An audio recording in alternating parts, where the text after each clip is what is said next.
Hello my dear students. In previous lecture we discussed regarding the electromagnetic radiation and I gave you some formulas regarding definitions like wavelength, wave number, frequency,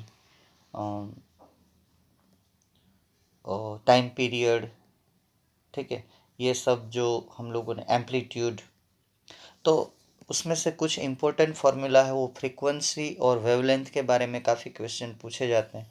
तो कुछ practice के लिए हम यहाँ solve करेंगे। देखिए ये exercise, ये प्रॉब्लम जो है वो कुछ प्रैक्टिस के लिए मैंने यहाँ पे दिए हैं जो हमारी टेक्स्ट बुक में एक्सरसाइज में नहीं है। क्वेश्चन पढ़िए। पहले आपको पूछा है कि फ्रीक्वेंसी क्या होगी, तो c/λ। यूनिट के साथ अगर आप देखेंगे तो ये mm कैंसल आउट और ये सीधा आपके पास आंसर आएगा फ्रीक्वेंसी का 8.333।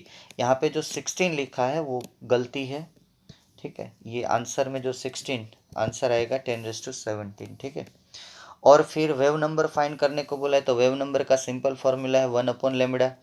तो लेमड़ा की वैल्यू डाल दीजिए। एंगस्ट्रॉम को एक बात ध्यान में रखिए, आपकी जो वैल्यू है ऐसा यूनिट में चाहिए। एंगस्ट्रॉम को मीटर में मैंने दोनों फॉर्मूले में कन्वर्ट किया है, आपको मीटर में कन्वर्ट करना पड़ेगा। तो nu bar is nothing but wave number is equal to 1/λ। तो ये आएगा आपके सामने आंसर। कैलकुलेशन है इसलिए ज़्यादा समझाने की ज़रूरत नहीं, और सिंपल फार्मूला सब में ये दो फार्मूला का ही हम यूज़ करेंगे प्रैक्टिस के लिए, ठीक है। तो आप ये सॉल्व करिए अपने आप। हम सेकंड प्रॉब्लम की ओर बढ़ते हैं, ठीक है। ये सॉल्यूशन है आपके सामने। चलिए अब हम सॉल्व करते हैं सेकंड फार्मूला। तो आपको पूछा है कि calculate the frequency of visible light having this much 456 nanometre. ये शायद आंसर को हम चेक करेंगे, ये नैनोमीटर में है, mm में नहीं है, ठीक है। पहले नैनोमीटर लेके चेक करेंगे। तो पहले वो प्रॉब्लम लिख लीजिए। देखिए सेकंड का प्रॉब्लम ये mm नहीं है, नैनोमीटर ही है। हमारा आंसर आ गया है, देखिए आपके सामने है ये आंसर, वो मैच हो रहा है। और सीधा फॉर्मूला यूज़ करना है, nu is equal to c/λ। सबके लिए c की वैल्यू कांस्टेंट ही रहेगी, 3 × 10⁸ और नैनोमीटर को मीटर में कन्वर्ट करना है। मीटर यहाँ कैंसिल हो जाएगा। सेकंड इनवर्स का मतलब हर्ट्ज भी होता है। कहीं पे भी हर्ट्ज लिखा हो तो आप उसके बदले में सेकंड इनवर्स, और सेकंड इनवर्स की जगह पे हर्ट्ज लिख सकते हो, ठीक है। तो ये बहुत ही सिंपल सॉल्यूशन है। चलिए तीसरा प्रॉब्लम जो है वो आप पहले सोल्व करने की ट्राई करिए पॉज करके, बाद में मैं इसका सॉल्यूशन आपको दूंगा।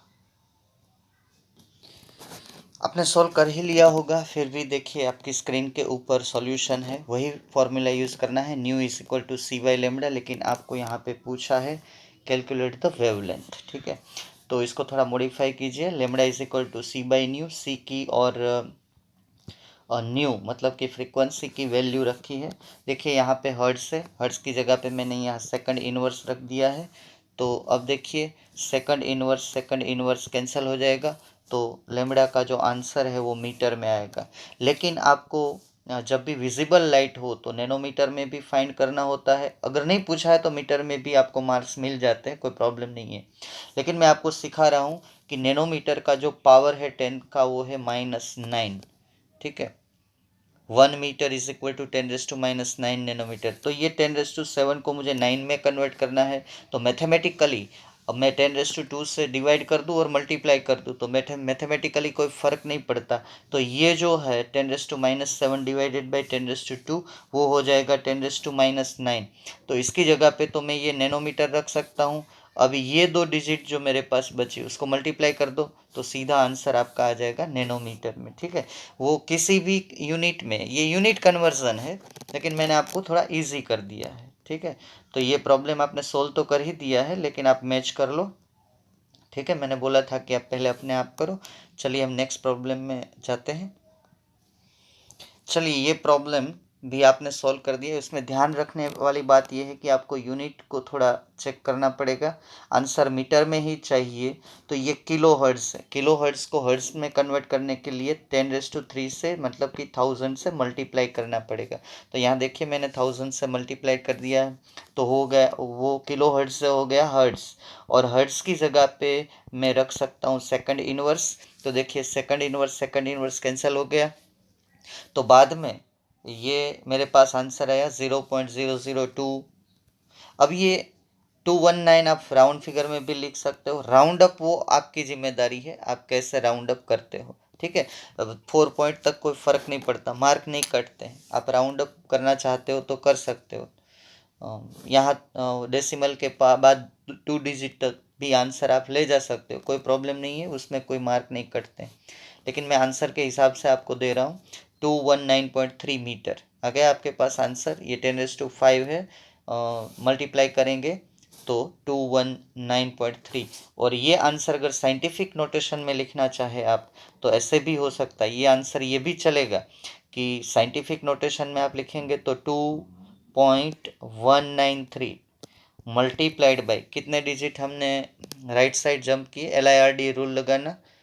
राइट साइड मतलब डिक्रीज होगा, 3 डेसिमल पॉइंट हमने आगे लिए हैं राइट साइड, तो ये होगा 10⁻²मीटर। ऐसे भी आप लिख सकते हो। ये भी सही आंसर है, ये भी सही आंसर है, ठीक है, उसमें टेंशन मत लेना। चलिए हम नेक्स्ट प्रॉब्लम की ओर आगे बढ़ते हैं। प्रॉब्लम पहले सोल्व करने की ट्राई करिए, बाद में मैं सोल्व करूँगा। देखिए आपने सोल्व कर लिया, अब आप मैच कर लो। आपको दिया है हर्ट्ज में फ्रीक्वेंसी, ठीक है, आपको फाइंड करना है नैनोमीटर में, क्योंकि आपको पता है कि विजिबल लाइट का जो वो है रेंज, वो आप 10th में प्रिपेयर किया है वही मैंने रखा है, क्योंकि 11th में जो है वो 750 नैनोमीटर तक दिया है। लेकिन आपको याद है वो लाइट चैप्टर में आप पढ़े हो कि एंगस्ट्रॉम में और नैनोमीटर में विजिबल लाइट की रेंज क्या होती है, 400 नैनोमीटर टू 700 नैनोमीटर, ठीक है। उस रेंज में आपका आंसर आ ही जाएगा। अब आपको लैम्बडा फाइंड करने को बोला है। कौन सी लाइट है, ग्रीन प्लांट, क्लोरोफिल। तो आपको वेवलेंथ फाइंड करनी है, फ्रीक्वेंसी। क्वेश्चन में थोड़ा प्रिंटिंग मिस्टेक हो सकता है, यहाँ पे ना find the length of that line ऐसा लिखा है, वो वेवलेंथ है, ठीक है। वेवलेंथ फाइंड करनी है आपको। तो देखिए आपकी स्क्रीन के ऊपर मैंने पहले मीटर में निकाला, ये सेकंड इनवर्स कैंसिल हो जाएगा, तो क्या बचा मीटर। अब मीटर को वही आगे मैंने जैसे किया था वैसे नैनोमीटर में कन्वर्ट कर दिया। मुझे 10⁻⁹ चाहिए, तो मैथमेटिकली यहाँ पे 10² से डिवाइड किया, 10² से मल्टीप्लाई किया, तो कुछ फ़र्क नहीं पड़ा। तो मेरे पास ये 10⁻⁹ आ गया। उसकी जगह पे मैं नैनोमीटर रख सकता हूँ, और इसको और ये दोनों को मल्टीप्लाई करो तो 649.4 आएगा। तो आपको पता है कि 700 तक विजिबल रेंज ही होती है, तो आपका आंसर आएगा कि ये विजिबल लाइट है, ठीक है। वहाँ ग्रीन क्लोरोफिल से भी पता चल जाता है कि ये विजिबल लाइट है और इसकी वेवलेंथ ये है। तो हमारा जो रीजन होगा स्पेक्ट्रा का वो विजिबल स्पेक्ट्रम होगा, ठीक है। चलिए ये प्रॉब्लम आप सॉल्व करिए, मैं बाद में सॉल्यूशन देता हूँ इसका आपको। मुझे पता है कि इसको आंसर इसका आपको नहीं मिला होगा, क्योंकि आपको पूछा है वेवलेंथ फाइंड करने को और यहाँ आंसर दिया है वेव नंबर का। तो हम दोनों फाइंड करेंगे। पहले आप वेवलेंथ फाइंड करेंगे। हमारा मेन फॉर्मूला है nu is equal to c by lambda. So lambda is equal to c by nu. उसका अब यहाँ पे किलो हर्ट्ज दिया है, तो हर्ट्ज में कन्वर्ट करने के लिए 10⁻³ से मल्टीप्लाई करना पड़ेगा, तो हर्ट्ज हो जाएगा। हर्ट्ज का दूसरा मीनिंग होता है सेकंड इनवर्स। यहाँ सेकंड इनवर्स कैंसिल हो जाएगा। इसको सिंप्लीफाई करेंगे तो ये आंसर आएगा, और साइंटिफिक नोटेशन में कन्वर्ट करेंगे तो 7.5 मल्टीप्लाइड बाई 10⁻⁷ मीटर आएगा। लेकिन यहाँ आंसर जो दिया है वो वेव नंबर का है, ठीक है। और यहाँ पूछा नहीं है कि वेव नंबर फाइंड करो, तो मैंने वेव नंबर फाइंड किए। देखिए वेव नंबर का फॉर्मूला है nu bar is equal to 1/λ, और आप सॉल्व करेंगे तो आपके पास वो आंसर आ जाएगा 1.333 मल्टीप्लाइड बाई 10⁶ मीटर इनवर्स। यहाँ मीटर नीचे है तो मीटर इनवर्स यूनिट हो जाएगा, ठीक है। चलिए नेक्स्ट प्रॉब्लम देखते हैं। चलिए सॉल्व करिए, बाद में मैं सॉल्यूशन आपको दूंगा। ये प्रॉब्लम तो बहुत ही इजी प्रॉब्लम था। वेवलेंथ आपके पास थी एक्सरे की और आपको फाइंड करनी थी फ्रीक्वेंसी। ठीक है, ये देखिए वेवलेंथ आपको दी है मीटर में, है ना।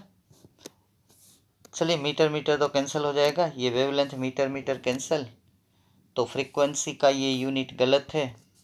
ठीक है, सेकंड इनवर्स लिख लीजिए और इसको ऐसे भी लिख सकते हो 2 multiplied by 10⁻18 hertz. Second inverse का मतलब हर्ट्ज भी होता है। यहाँ मैंने मीटर गलती से रख दिया, मीटर मीटर तो कैंसिल हो जाएगा। मीटर पर सेकंड वो वेलोसिटी का, लाइट की वेलोसिटी का यूनिट है। अब एक बात ध्यान में रखिएगा, कोई भी रेडिएशन हो, रेडिएशन में सबकी वेलोसिटी सेम होती है, सी की वैल्यू कांस्टेंट ही आएगी। ठीक है, ऐसा नहीं होता कि ये स्लो स्पीड में ट्रैवल करती है, हाई स्पीड में, सभी वैक्यूम में एक ही स्पीड में ट्रैवल। तो सी की वैल्यू अगर दी है कि नहीं दी है आपको याद रख के, अब इतने प्रॉब्लम किए तो आपको ये याद रह गई होगी। चलिए, मैंने आपसे अभी जस्ट प्रीवियस लेक्चर में बात की इलेक्ट्रोमैग्नेटिक रेडिएशन के बारे में।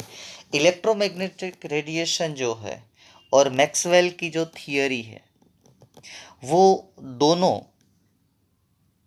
सपोर्ट करती है वेव नेचर को। लेकिन ये मैक्सवेल की इलेक्ट्रोमैग्नेटिक वेव्स की जो थियरी है, मतलब कि ये दोनों वेव्स जो है वो परपेंडिकुलर होते हैं। जैसे कोई लाइट ट्रैवल करती है कोई डायरेक्शन में तो दो फील्ड प्रोड्यूस होते हैं, तो वो आप तभी समझा सकते हो जब आप लाइट का वेव नेचर लेते हो। तो ये जो थियरी है जैसी मैक्सवेल की, उसकी कुछ लिमिटेशंस है, वो लिमिटेशंस पहले हम पढ़ेंगे, उसके बाद हम आएंगे पार्टिकल नेचर के सपोर्ट के ऊपर। ठीक है, अब देखिए आपकी स्क्रीन के ऊपर जो इलेक्ट्रोमैग्नेटिक रेडिएशन, और हमने ये सब जो प्रॉब्लम सोल्व किए वो सपोज करके सोल्व किए कि लाइट भी हैव्स एज अ वेव। अब प्रॉब्लम ये आई कि 4 प्रैक्टिकल्स बैक टू बैक हुए और ये क्वेश्चन है आपका, which observations are not explained by electromagnetic theory of physics. और आपको ऐसे भी पूछ सकते हैं कि जैसी मैक्सवेल के लिमिटेशंस बताएं। तो आइंस्टाइन ने फोटो इलेक्ट्रिक इफेक्ट ऑब्जर्व की, उसी समय पे ब्लैक बॉडी रेडिएशन पे काम हुआ। हीट कैपेसिटी, अगर अगर वेव नेचर है तो हीट कैपेसिटी, जैसे हमारी बॉडी की हीट कैपेसिटी, आप पानी में नहाने जाते हो तो स्टार्ट में पानी ठंडा लगता है और बाद में बाहर निकलने की इच्छा नहीं होती। ठीक ठीक है, वो जो होती है, पानी के पास भी एक हीट होती है स्पेसिफिक, हर एक ऑब्जेक्ट के पास अपनी एक स्पेसिफिक हीट होती है। ठीक है, वो भी वेव नेचर से नहीं समझाया जा सकता। हालांकि थर्ड नंबर हमारे सिलेबस में नहीं है, वो तो प्योर फिजिक्स का टॉपिक है। और चौथा और मोस्ट इम्पोर्टेंट वो है लाइन स्पेक्ट्रा ऑफ एटम। ये 4 चीज़ें जो है ये पार्टिकल नेचर ऑफ लाइट को सपोर्ट करती है। इसमें से हम लोग 2 बात को भी डिस्कस करेंगे, एक तो ब्लैक बॉडी रेडिएशन और दूसरा most important photo electric effect. इसके बाद बोहर की एंट्री होगी, बोहर अपना मॉडल देंगे कि अब एटॉमिक मॉडल जो है वो इस टाइप का होगा। इससे पहले आपको पढ़नी होगी 2 theory, and the theories are black body radiation और दूसरी जो है वो है फोटो इलेक्ट्रिक इफेक्ट। तो हम जाएंगे ब्लैक बॉडी रेडिएशन पे। ठीक है, चलिए ब्लैक बॉडी रेडिएशन डिस्कशन करते हैं। इससे पहले ये पूरा क्वेश्चन आप लिख लेना। ठीक है, अब देखिए मेरे प्यारे बच्चों, ब्लैक बॉडी रेडिएशन क्या है वो थोड़ा ध्यान दे के आप सुनिएगा। 1900 में मैक्स प्लैंक ने ये कॉन्सेप्ट दिया। This concept is very very interesting. See, when you heat the metal rod, especially iron, तो कोई भी सॉलिड ब्लैक बॉडी तो होता ही है, क्योंकि वो कुछ एब्सॉर्ब करता है कुछ इमिट करता है। जैसे कि ग्रीन कलर का कोई प्लांट है तो वो सब कलर एब्सॉर्ब करता है, ग्रीन कलर रिलीज करता है। वो आपने प्राइमरी में पढ़ा है, हमें कलर क्यों दिखाई देते हैं। जैसे आप ये भी जानते हो कि white colour is the reflector of all colours, all radiation, and black is the absorber of all radiation. Black black क्यों दिखाई देता है?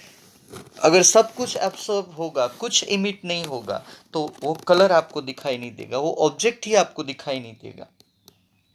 लेकिन एक नई बात जानने को मिली, आपने यहाँ तक ही पढ़ा है कि रिफ्लेक्ट करता है वही कलर दिखाई देता है, एब्सॉर्ब करता है। लेकिन 1900 में मैक्स प्लैंक ने बोला कि सभी बॉडी कुछ ना कुछ एब्सॉर्ब करते हैं, कुछ ना कुछ इमिट करते हैं। ठीक है, तो when any solids are heated and they emit radiation over a wide range of wavelength, वो 1900 में ऑब्जर्वेशन में आया। एक एग्जाम्पल है, जैसे कि आप आयरन रोड को फर्नेस में हीट करते हो तो पहले वो डल रेड होता है, उसके बाद रेड होता है, उसके बाद ऑरेंज हो जाता है, उसके बाद येलो हो जाता है, उसके बाद वाइट हो जाता है और लास्ट में वो ब्लू हो जाता है। इसका मतलब क्या हुआ कि लाइट की फ्रीक्वेंसी बढ़ती है, वेवलेंथ घटती जाती है। रेड की वेवलेंथ ज़्यादा है, फ्रीक्वेंसी कम है। उसके बाद ब्राइट रेड, उसके बाद orange, yellow, white and blue, ऐसे कलर चेंज हो जाता है। ठीक है, तो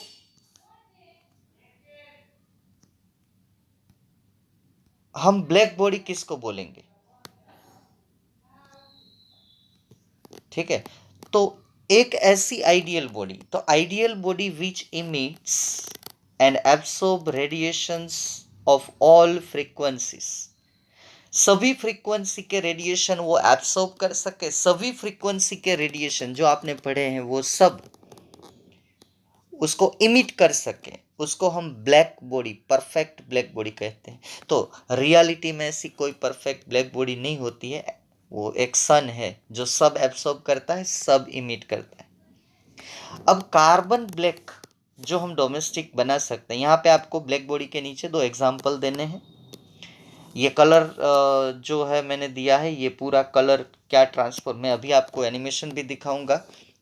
ठीक है, हम गर्म नहीं करते जाएंगे, पहले गर्म करेंगे, उसके बाद उसको धीरे धीरे ठंडा करेंगे। तो ये रिवर्स कलर देखेंगे हम, ब्लू से वाइट, वाइट से yellow, yellow to orange, orange to red, red to dull red. गर्म करते जाएंगे तो डल रेड टू रेड, मतलब कि ये जैसे जैसे गर्म होगा वो क्या करेगा मेरे प्यारे बच्चों, वो अलग अलग कलर की फ्रीक्वेंसी इमिट करेगा। वही तो बोलते हैं ब्लैक बॉडी रेडिएशन। ठीक है, sun is the perfect black body, हमारा सन जो है वो परफेक्ट ब्लैक बॉडी है।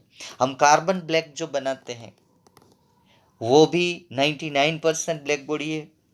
ठीक है, तो ये आप एक ग्राफ देखिए, जैसे जैसे ऑब्जेक्ट गर्म हो जाता है उनके अंदर से निकलने वाली लाइट की फ्रीक्वेंसी, फ्रीक्वेंसी नहीं, इंटेंसिटी उसकी, उसका जो तीव्रता उसको बोलते हैं, वो बढ़ जाती है। अगर आप कम टेम्परेचर पे एक एक्सपेरिमेंट करते हो तो जैसे जैसे वेवलेंथ बढ़ती है स्टार्टिंग में, वैसे वैसे इंटेंसिटी बढ़ती है, और एक एक एक लिमिट के बाद जब वेवलेंथ बढ़ती है तो इंटेंसिटी वेवलेंथ जैसे जैसे बढ़ती है तो लाइट की इंटेंसिटी कम हो जाती है।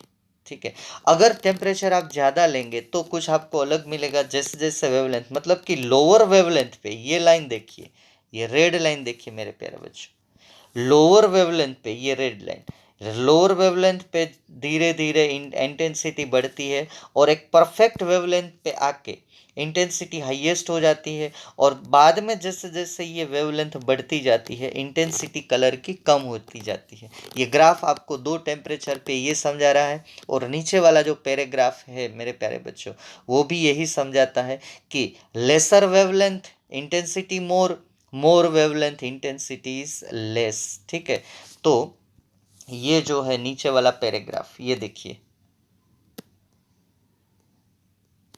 The the exact frequency of the distribution of emitting radiation at a given temperature। ठीक है, तो जैसे जैसे वेवलेंथ बढ़ती जाएगी तो इंटेंसिटी घटती जाएगी, और एक कम वेवलेंथ पे, मिनिमम वेवलेंथ पे उसकी intensity reaches to maximum value. Okay, then as wavelength increases the intensity decreases. अब देखिए टेम्परेचर कम होता जा रहा है वैसे रेड कलर आता जा रहा है, टेम्परेचर बढ़ता जा रहा है वैसे intensity of the colour also increases.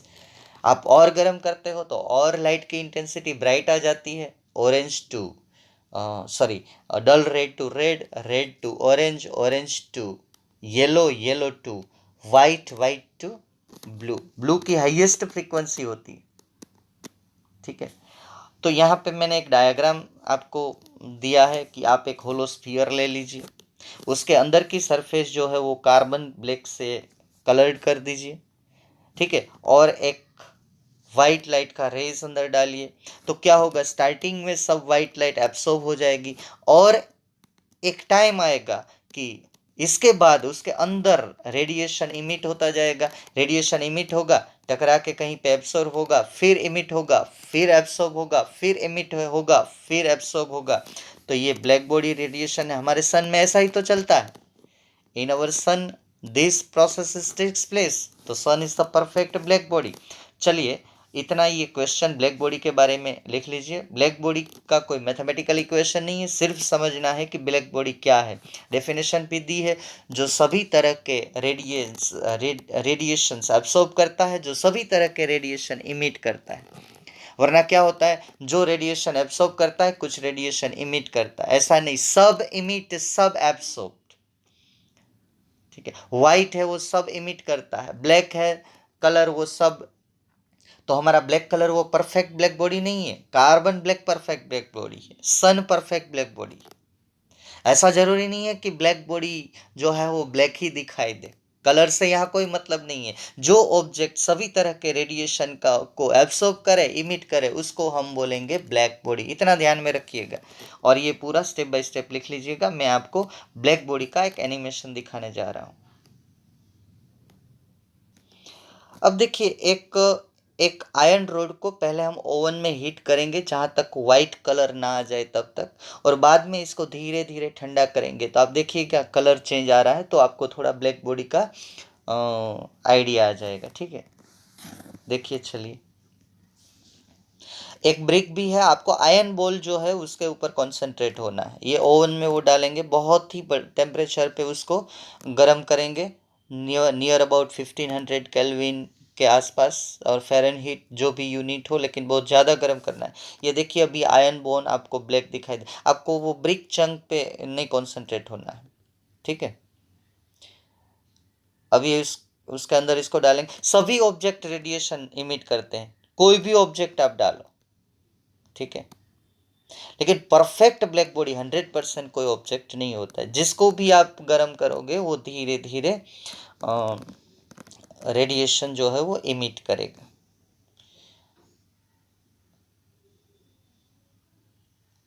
तीस मिनट तक करीब उसको अंदर गर्म किया है, क्योंकि वो हम नहीं देख सकते।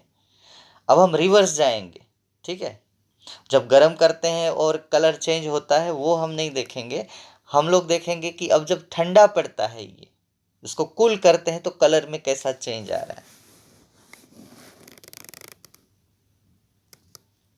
रूम टेम्परेचर पे वो कोई रेडिएशन इमिट नहीं करते हैं, उसको टेम्परेचर ज़्यादा देना पड़ता है। कोई भी बॉडी को अगर रूम टेम्परेचर पे रखोगे तो ये नहीं देखने को मिलेगा। थोड़ा ज़्यादा टेम्परेचर दो तो धीरे धीरे उसमें ब्लैक बॉडी रेडिएशन दिखाई देता है। चलिए, अब वो यहाँ पे रखेंगे। आपको जो स्फीयर है आयन का उसके ऊपर कॉन्सेंट्रेट होना है। चलिए, ये वाइट कलर का था, ब्लू तो नहीं आता है, टेम्परेचर कम पड़ता है। देखिए, वाइट में से धीरे धीरे येलो हो जाएगा, दोनों में कलर चेंज होगा। उसके बाद वो रेड होगा, डल रेड होगा, ऑरेंज कलर भी आएगा। ठीक है, धीरे धीरे धीरे धीरे अब कूल हो रहा है। देखिए, ये एक्सपेरिमेंट आप आयन नेल के साथ भी कर सकते हो। देखिए, कलर चेंज हो रहा है ना। ये रेडिएशन इमिट जो हो रहे हैं वो अलग अलग वेवलेंथ से, अलग अलग इंटेंसिटी से हो रहे हैं, इसलिए ये कलर चेंज होता है। ये हमने देखा बहुत बार है, लेकिन ये इसके बारे में हमने सोचा नहीं है कभी। देखिए, धीरे धीरे धीरे धीरे वो, देखिए, अब रेड होने जा रहा है। रेड, अभी ये ब्राइट रेड है, बाद में डल रेड होगा, बीच में ऑरेंज हो गया। आपको अगर कलर फिर से देखना है तो रिवाइंड करके भी आप देख सकते हो बार बार। ऐसा एक एक्सपेरिमेंट आप आयन नेल, अगर ओवन नहीं है तो आयन नेल को गैस के ऊपर आप गर्म करके भी कुछ कलर चेंज तो देख ही सकते हो। लास्ट में वो जो अपनी, अब ये डल रेड हो गया, अब लास्ट में अपनी जो रियल पोजीशन से है वहीं पे ही आ जाएगा। उसके पहले ब्रिक तो पहले ब्लैक हो गई, देखिए कलर चेंज करके। तो सभी ऑब्जेक्ट का ये रेडिएशन अलग अलग होता है। यहाँ से ये वेव नेचर रॉन्ग है, पार्टिकल नेचर होगा तो ही ऐसा होगा। ठीक है। अब देखिए डल रेड पूरा हो गया है और इसके बाद इसका जो है कलर चेंज। चलिए हम अब और एक आयन नेल का भी एक्सपेरिमेंट देख लेते हैं, ठीक है। अब देखिए आपकी स्क्रीन के ऊपर बर्नर से हम ये जो ऊपर आयन नेल है उसको गर्म करेंगे, तो धीरे धीरे धीरे ये यहाँ कलर चेंज भी आप देख सकते हो।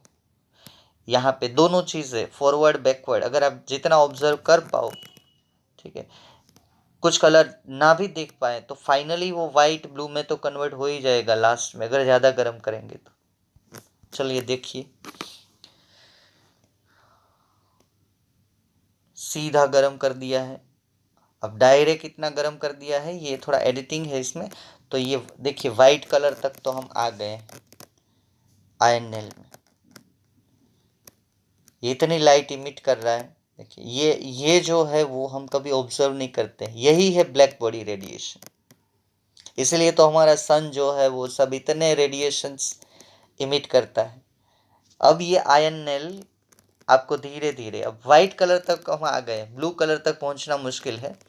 वाइट से धीरे धीरे हम कलर चेंज देख सकते हैं। देखिए धीरे धीरे ठंडा होगा और उसमें कुछ ना कुछ कलर चेंज आता रहेगा, ऑरेंज में जाएगा, येलो में जाएगा। वाइट तो आप देख सकते हो, है ना, वाइट में तो कोई ड्यूअलिटी नहीं है। ब्लू में थोड़ा टेम्परेचर ज़्यादा चाहिए। अब देखिए येलो धीरे धीरे कन्वर्ट हो रहा है।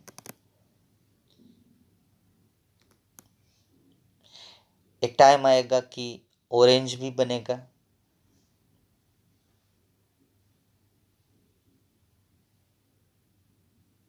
देखिए देखिए देखिए अब रेड हो गया। कितना बहुत बढ़िया एक्सपेरिमेंट है ये, बहुत ही बढ़िया एक्सपेरिमेंट। अब अपनी जो पुरानी पोजीशन पे है उस पे आ गए। इसको बोलते हैं ब्लैक बॉडी रेडिएशन, ठीक है। अब देखिए जो जैसे था वैसे ही हो गया ब्लैक कलर का। तो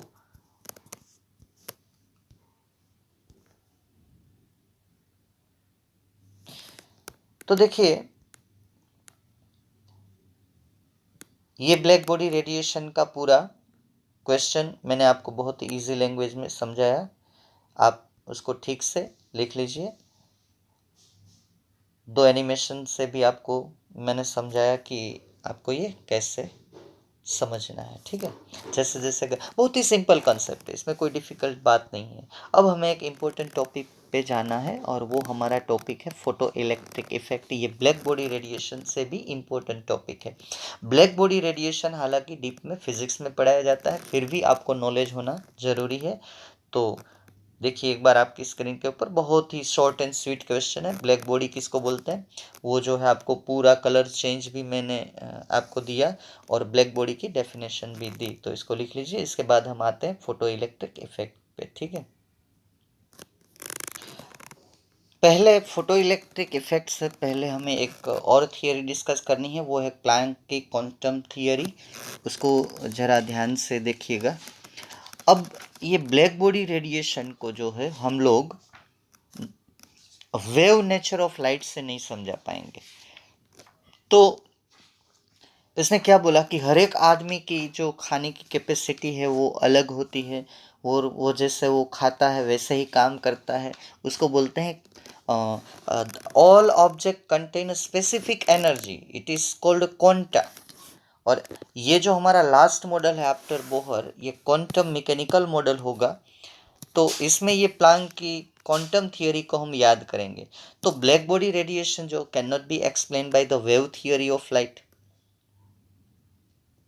और दूसरी बात उसने ये बोली कि हम लोग जो ऑब्जर्व करते हैं, then the colour of the black body and the radiations emitted by the black body are changes with temperature. आपने देखा आयन नेल में जैसे गर्म करते जाते हो तो red to dull red to red, red to orange, orange to yellow, yellow to white, white to blue. तो ये तो वेव नेचर नहीं हो सकता। तो उसने क्या बोला है ये देखिए, थियरी, उसकी थियरी का मेन स्टेटमेंट मैं आपको दिखाने जा रहा हूँ, जरा आपको उसे ध्यान से देखिए।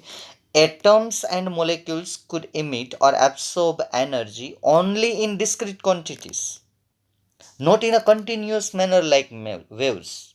ठीक है। अब ऐसा नहीं आप बना सकते, जैसे आपकी बॉडी समझ लो कि ब्लैक बॉडी है, तो आप आज दोपहर को खाने को बैठेंगे लंच लेने के लिए, तो उतना ही खाएंगे एग्जैक्ट कंटिन्यूअसली जितना आप पहले एक हफ्ते से खाते आए हो। नहीं, डिस्क्रीट क्वांटिटी में जब भी आप कोई भी काम करेंगे तो डिस्क्रीट क्वांटिटी मतलब कि एक टाइम पे इतना मैंने कर लिया, ठीक है। तो ये इसको बोलते हैं क्वांटम, इसको बोलते हैं quantum, the smallest quantity of energy that can be emitted and absorb. ये वेव नहीं होते। तो क्वेश्चन आया कि आप इसकी एनर्जी कैसे देंगे, तो उन्होंने फॉर्मूला दिया, बाद में ऊपर से लिख लेना, मैं जरा आपको समझाने की कोशिश करता हूँ। उन्होंने फॉर्मूला दिया कि एनर्जी ऑफ, वो अगर एक क्वांटा जिसके पास ये जो एनर्जी एब्सॉर्ब करता है उसको क्वांटम कहते हैं। क्वांटा मतलब bundle of energy that is absorb by body. तो उसने ये बोला कि इसकी एनर्जी हम मेजर करेंगे, E is equal to h nu, h Planck's का कांस्टेंट। ये थोड़ा फॉर्मूला डिराइव करके आपको समझा दूँ। आपको पता है nu is equal to c by lambda, तो उसने बोला एच सी बाई लेमड़ा। ये दूसरा, because of nu is equal to c by lambda, आपको पता है, ठीक है। ये थोड़ा मैं सीधा आपको दे रहा हूँ, 3-4 फॉर्मूला आप लिख लेना, न्यूमेरिकल के लिए काम आ सकता है। दूसरा, तीसरा फॉर्मूला उसने दिया कि अगर ये तो एक फोटोन की एनर्जी है ना, this one the energy of one photon, सब एनर्जी आपको जूल में मिलेगी, ठीक है। यूनिट लिखने की जरूरत नहीं, फॉर्मूला थोड़ा प्रिपेयर कर लेना, एच सी बाई लेमड़ा। अब अगर मेरे पास एन क्वांटा है, एन पार्टिकल एब्सॉर्ब किया है, अगर मैं ऐसा बोलूँ कि मैं एक रोटी खाता हूँ तो मुझे इतनी एनर्जी मिलेगी, तो 10 रोटी की एनर्जी कितनी होगी, तो number of particle absorb by the object, n h c by lambda. अगर आपके पास नंबर है इसने इतना इतना एब्सॉर्ब किया है तो उससे एन से मल्टीप्लाई कर दो। अगर आपको ये पूछे कि एनर्जी ऑफ 1 मोल की कितनी होगी, तो E इज इक्वल टू, यहाँ पे एवोगैड्रो नंबर लिख लो, NHC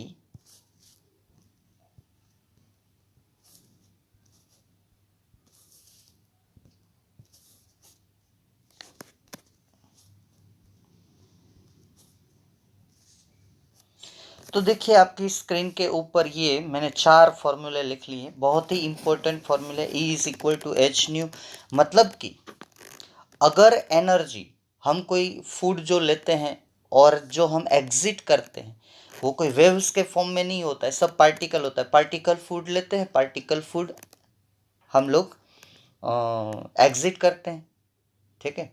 तो ये एक डिस्क्रीट यूनिट में होता है, ऐसा नहीं होता है बस ये मुंह खोल दिया और वेव के फॉर्म में फूड अंदर चला गया और वेव के फॉर्म में बाहर निकल गया, बिल्कुल नहीं। पार्टिकल फॉर्म में फूड लेते हैं, पार्टिकल फॉर्म में बाहर निकलता है।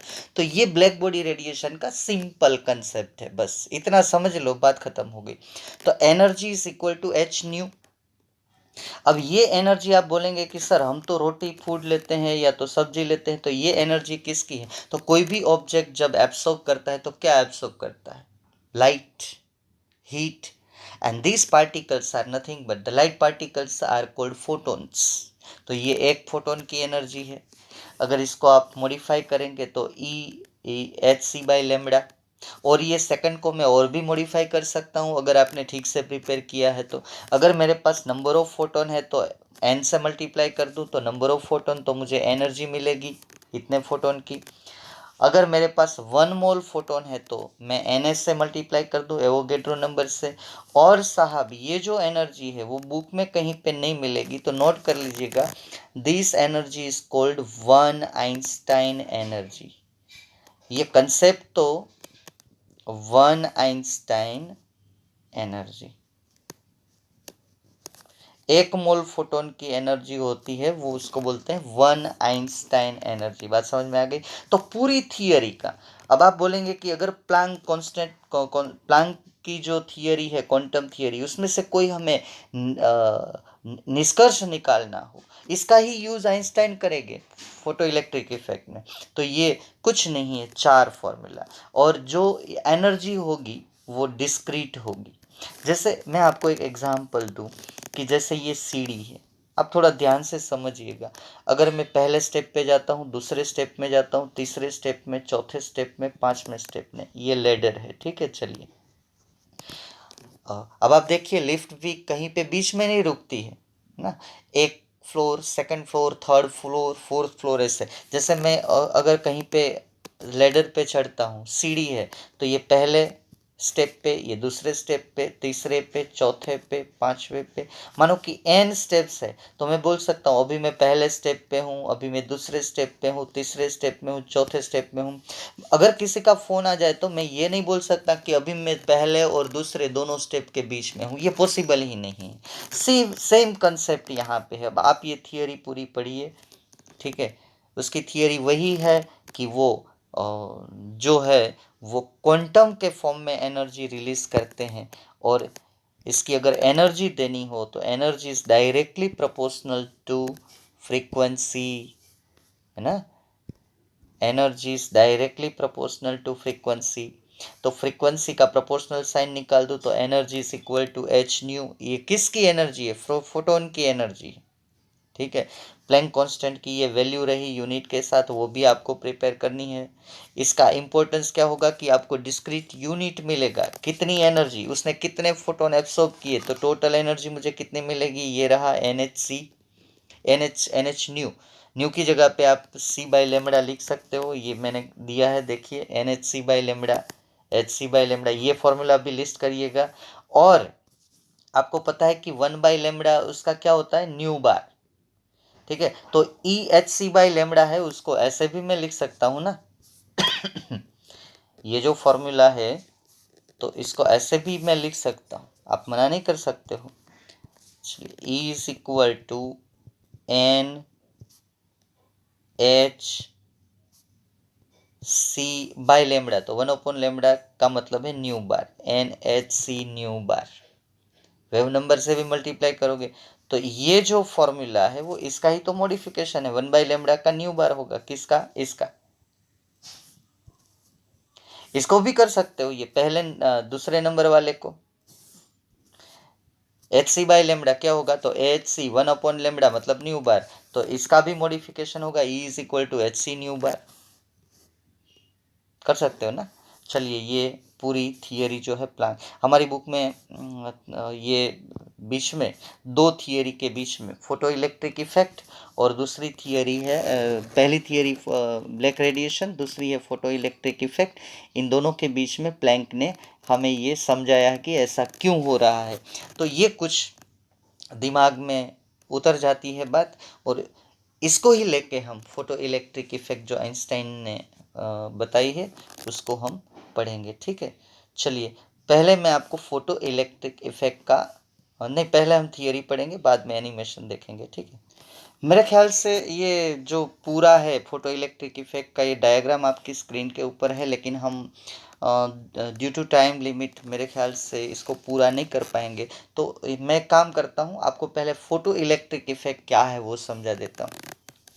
ठीक है, बाद में हम नेक्स्ट लेक्चर में लिखेंगे। थोड़ा मैं समझा देता हूँ आप लोगों को। अगर आपके पास एक मेटल प्लेट है, कोई भी मेटल आप ले सकते हो पीरियोडिक टेबल में से, iron, gold, silver, platinum, sodium, potassium, rubidium, caesium, इसके ऊपर अगर आप लाइट इंसिडेंट करेंगे कोई भी लाइट सोर्स से, तो उसी मेटल में से धीरे धीरे इलेक्ट्रॉन बाहर निकल के ये डिटेक्टर की तरफ जाएंगे। हमारा डिटेक्टर जो है वो है एनोड, और ये जो है इसको आप कैथोड बोल सकते हो। इसमें बैटरी जॉइंट नहीं करनी है। ठीक है, हमें इलेक्ट्रिसिटी देनी नहीं है। यहाँ पे अगर आप मीटर, ये मीटर सही है, ये बैटरी की जगह पे चलिए आप एक लैंप रख दीजिए। ठीक है, इसको मैं एज्यूम कर लेता हूँ कि ये लैंप है। तो थोड़ी देर आपने कैलकुलेटर चलाया है जिसमें ये फोटो सेल आता है, आप लाइट में कैलकुलेटर रखते हो तो कैलकुलेटर चालू हो जाता है, उसमें सेल डालने की ज़रूरत नहीं है। ठीक है, तो जैसे लाइट इसके ऊपर पड़ती है तो उसमें से इलेक्ट्रॉन का फ्लो चालू हो जाता है। इलेक्ट्रॉन का फ्लो जो है वो सामने डिटेक्टर की तरह जो हमारा, उसको हम बोलेंगे एनोड। ठीक है, इसको आप बोल सकते हो एनोड, लेकिन बैटरी को कंबाइन करना जरूरी नहीं है। इसको आप बोल सकते हो मेटल सरफेस को कैथोड, क्योंकि वहां से इलेक्ट्रॉन इमिट हो रहे हैं। अब ये इलेक्ट्रॉन जो है वो वेव्स को फॉर्म के फॉर्म में नहीं है। आप इसको कैथोड रेज समझने की गलती मत करिएगा, ये पार्टिकल फॉर्म में इलेक्ट्रॉन बाहर निकल रहे हैं, इसको बोलेंगे हम फोटो इलेक्ट्रिक इफेक्ट। अब मैं थोड़ा वो वर्ड आपको समझा दूं, ठीक है, कि फोटो इलेक्ट्रिक इफेक्ट क्यों बोलते हैं। आप क्वेश्चन लिख के रखिएगा ये, ठीक है, डायग्राम मत ड्रॉ करिएगा, इसके बारे में हम बाद में डिस्कशन करेंगे पूरा क्वेश्चन। मैं आपको वर्ड समझा दूं। फोटो, फोटो का मतलब क्या होता है, फोटो मतलब लाइट, इसको बोलते हैं लाइट पार्टिकल, फोटोन, फोटो मतलब लाइट। अब इलेक्ट्रिक उसकी वजह से, इलेक्ट्रिक मतलब इलेक्ट्रिक वर्ड दिया इलेक्ट्रॉन से, तो उसकी वजह से इलेक्ट्रॉन बाहर निकलते हैं। ये जो इफेक्ट मेटल के ऊपर अगर आप लाइट इंसिडेंट करते हो तो उसमें से इलेक्ट्रॉन बाहर निकलते हैं, उसको बोलेंगे फोटो इलेक्ट्रिक इफेक्ट। तो आप क्वेश्चन लिख के रखिएगा कि explain photo electric effect. Next lecture में हम डिटेल डिस्कशन करेंगे, लेकिन इसके पहले आप थोड़ा फोटो इलेक्ट्रिक इफेक्ट का एक छोटा सा एनिमेशन देख लीजिए तो आपको थोड़ा पता चल जाएगा, ठीक है। चलिए उसको देखते हैं। चलिए आपकी स्क्रीन पे मैं फोटो इलेक्ट्रिक, एक ग्लास ट्यूब होती है, उस ग्लास ट्यूब में एक मेटल सरफेस, देखिए यहाँ पे बैटरी कहीं पे नहीं है, हमारे डायग्राम में वो मिस्टेक है। एक इवाक्यूटेड ग्लास ट्यूब ले लीजिए, ठीक है। एक साथ एक साइड मेटल की प्लेट, उसको बोलते हैं फोटो सेंसिटिव प्लेट, उसको ले लीजिए, ठीक है। वहाँ से इलेक्ट्रॉन निकलेंगे। अब कोई ये जो है ये इलेक्ट्रॉन कलेक्ट करेगा, उसको बोलेंगे हम एनोड, इसको क्या बोलेंगे, एनोड। और ये इसको बोलेंगे कैथोड। कितना इलेक्ट्रॉन निकल रहे हैं उस हिसाब से इलेक्ट्रिसिटी जनरेट होगी। यहाँ से हमें लाइट का सोर्स देना है सीधा मेटल के ऊपर, ठीक है। ये क्वार्ट्ज का विंडो है, तो पूरा जो लाइट हम जैसे मैग्नीफाइंग ग्लास यूज़ करते हैं उसी तरह का ये होता है, ठीक है। तो देखिए लाइट उसके ऊपर इंसिडेंट हो रही है। तो अब नेक्स्ट लेक्चर में सिर्फ हमें लिखना ही होगा, अब आपको ये समझ लेना है इस लेक्चर में। देखिए ये मेटल प्लेट के ऊपर वो लाइट इंसिडेंट हो रही है, उसने पूरा एब्सॉर्ब कर लिया, खा लिया। अब देखिए इलेक्ट्रॉन एक एक करके बाहर निकल रहा है, जैसे हम लोग खाते हैं और एग्जिट करते हैं, इसी तरह है ये, वेव फॉर्म में नहीं निकालना है। देखिए ये कुछ फॉर्म में एनर्जी एब्सॉर्ब करता है, एक इलेक्ट्रॉन निकलता है। ये क्वांटम फॉर्म में एनर्जी है, सीधा वेव्स नहीं आ रहा है, एक क्वांटम दूसरा क्वांटम, जैसे हम स्टेप बाय स्टेप जाते हैं ना, ये बहुत ही अमेजिंग प्रोसेस है। इतनी उसने खा ली तो एक इलेक्ट्रॉन निकालना, इतनी एनर्जी खा ली एक इलेक्ट्रॉन निकाल दिया। देखिए फोटोन के फॉर्म में, मतलब वो वेवलेंथ के फॉर्म में अब लाइट हम नहीं कंसीडर करेंगे। देखिए इलेक्ट्रॉन निकल रहा है, लाइट इंसिडेंट हो रही है। अब जितनी ज़्यादा होगा उतना इलेक्ट्रॉन ज़्यादा स्पीड से निकलेगा। तो इसी हिसाब से ये जो कैलकुलेटर हमारा है वो काम करता है, ठीक है। वो उसके ऊपर जो ब्लैक कलर की एक स्ट्राइप आती है, वो फोटो सेल है, उसको बोलेंगे फोटो सेल। लाइट उनके ऊपर इंसिडेंट होगी तो वो इलेक्ट्रिसिटी जनरेट करेगा, तो उसको हम बोलते हैं फोटो सेल। फोटो में मीन्स लाइट, ठीक है।